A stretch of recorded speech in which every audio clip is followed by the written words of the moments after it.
राष्ट्रपति जी को संबोधित ज्ञापन है द्वारा जिलाधिकारी महोदय के द्वारा जाएगा।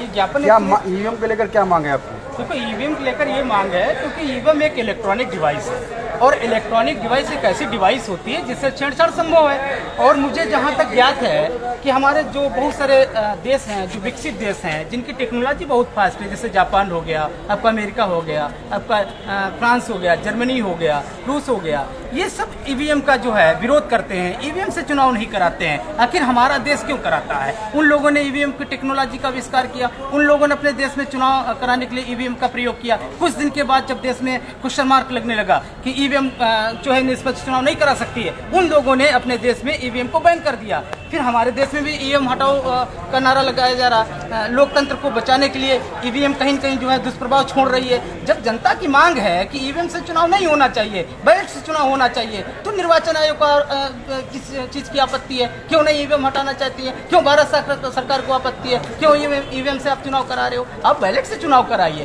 कारण है, आप जैसे मैं एक लीगल अथॉरिटी से आता हूँ, हम सब लोग अधिवक्ता, मुझे नहीं पता है कि मेरा वोट जो है पड़ता है, पढ़ने के बाद कहाँ जाता है। 1 मिनट के लिए टू सेकंड के कुछ सेकंड के लिए टू होता है, उसके बाद एक पर्ची दिखाई देती, कहाँ पर्ची जाती है मुझे नहीं पता है।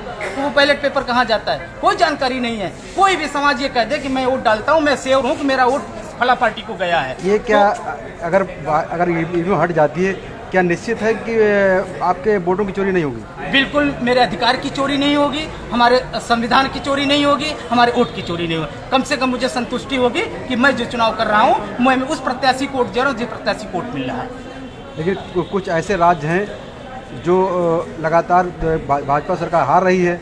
आप ईवीएम से चुनाव कराइए, आपको डर अगर नहीं है, आप ईवीएम से चुनाव कराइए। तो मणिपुर भाजपा क्यों हार गई, तेलंगाना क्यों हार गई? हम कहते हैं ईवीएम से चुनाव कराइए, उसके बाद हम देखते हैं कि कहाँ जीतते हैं कहाँ हारते हैं, हमें इससे मतलब नहीं है वो जीत रहे हैं या नहीं। चुनाव तो हो तो रहा है, आप मुझसे बैलेट से चुनाव कराइए, आप ईवीएम को बैन करिए। नहीं, आपके पास कोई ठोस प्रमाण है? प्रमाण है मेरे पास प्रमाण।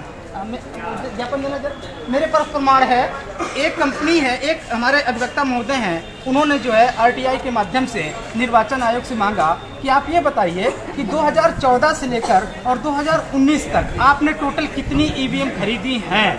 तो निर्वाचन आयोग ने उनके जवाब में कहा कि मैंने जो है टोटल समथिंग जो है, एक कंपनी आरटीआई के जवाब में कहा कि बेंगलोर स्थित बीएल कंपनी से 10,56,000 लगभग 10,05,662 ईवीएम हमने खरीदी हैं। हैदराबाद से जो है 10,14,644 ईवीएम खरीदी हैं। ये हमारे एक आरटीआई कर्ता के द्वारा निर्वाचन आयोग देता है कि मैंने टोटल इतनी ईवीएम खरीदी है। वही निर्वाचन कर्ता जिस कंपनी से वो कहते हैं कि बेंगलोर में जो कंपनी है उससे जो आपने ईवीएम खरीदी हैं, कुल मिला के 2014 से लेकर 19 तक कितनी ईवीएम खरीदी गई, तो बताता है कि 19,69,932 ईवीएम खरीदी गई। आप वहाँ पर जो है लगभग में अगर देखा जाए इस तरीके से टोटल जो है उससे जो है 19,44,593 ईवीएम खरीदती है। ये आपका जो है दूसरी कंपनी है। टोटल कुल मिला के 39,14,525 ईवीएम उन दोनों कंपनियों से मिलाकर 2014 से 19 तक खरीदी जाती हैं। लेकिन निर्वाचन आयोग कहता है लगभग 20 लाख ईवीएम खरीदी गई हैं। तो मैं जानना चाहता हूँ 20 लाख ईवीएम कहाँ है? हमारा अधिकार है, हमको बताया जाए 20 लाख ईवीएम कहाँ गई हैं। ये संदेह की घड़ी कहीं पैदा होती है। जब मुख्य चुनाव आयोग ने तमाम पार्टियों को न्योता दिया था कि आप आइए, अपना प्रतिनिधि भेजिए और ईवीएम को हैक करके दिखाइए, तो आप लोग क्यों नहीं गए? बहुत सारी सॉलिड चीजें होती है। ईवीएम इलेक्ट्रॉनिक डिवाइस है, उस समय जो हैक करने के लिए ईवीएम भेजी जाएगी, हो सकता है उसमें कुछ ऐसी टेक्नोलॉजी यूज किया जिसको हैक ना किया जा सकता हो। वहाँ पर जो आने वाले चुनाव है वहाँ पर कुछ ऐसी टेक्नोलॉजी यूज की जाएगी जिसको हैक किया जा सकता है। ईवीएम एक इलेक्ट्रॉनिक डिवाइस है, इससे छेड़छाड़ संभव है। मैं इसका विरोध करता हूँ, हमारे पूरा लीगल अथॉरिटी इस चीज का विरोध करती है। और मैं चाहता हूँ कि आने वाला चुनाव ईवीएम जो है कैंसिल करके और बैलेट से चुनाव कराया जाए। अभी चंडीगढ़ का चुनाव हुआ, वो किससे हुआ? मेयर का चुनाव जो देखिए, मेयर का चुनाव नहीं, मैं संविधान के जो बड़ा चुनाव है उसकी बात कर रहा हूँ। जो बड़े चुनाव में उनकी बात कर रहा हूँ। जो लोकसभा का चुनाव है मैं उसकी बात कर रहा हूँ, जो विधानसभा का चुनाव मैं उसकी बात कर रहा हूँ। मैं बड़े चुनाव की बात कर रहा हूँ। जो ज्ञापन आप संबोधित कर रहे हैं, किसको भेज रहे हैं? ये महामहिम राष्ट्रपति जी को संबोधित ज्ञापन है द्वारा जिलाधिकारी। अगर आपकी बात न मानी गई तो क्या करेंगे आप? हम लोग धरना करेंगे। कैसा धरना करेंगे? बड़ा धरना करेंगे। ये देश धरना पे आ जाएगा, रोडें जाम हो जाएंगी। आने वाला समय और भी उग्र प्रदर्शन होगा। तो कहने का मतलब आप अधिवक्ताओं की मांग नहीं मानेंगे, तो जब हम लोगों की मांगों को आप स्वीकार नहीं करेंगे तो हम लोगों की मांग कैसे मान लेंगे? नहीं हो सकता है। ईवीएम से लोकतंत्र को बचाया जा सकता है? बिल्कुल ईवीएम से नहीं बचाया जा सकता।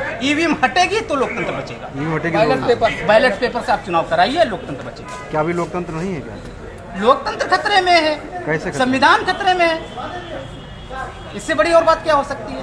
संविधान कैसे खतरे में? ये संविधान क्यों नहीं खतरे में? संविधान तो वही चल रहा है। कैसे संविधान चल रहा है? जो डॉक्टर अम्बेडकर ने बनाया था। डॉक्टर अम्बेडकर ने जो संविधान बनाया वो संविधान चल रहा है। संविधान का पालन कितना किया जा रहा है? तो ठीक है। संविधान के साथ मैं मेरा आपका नाम क्या है? संजय सिंह यादव, एडवोकेट।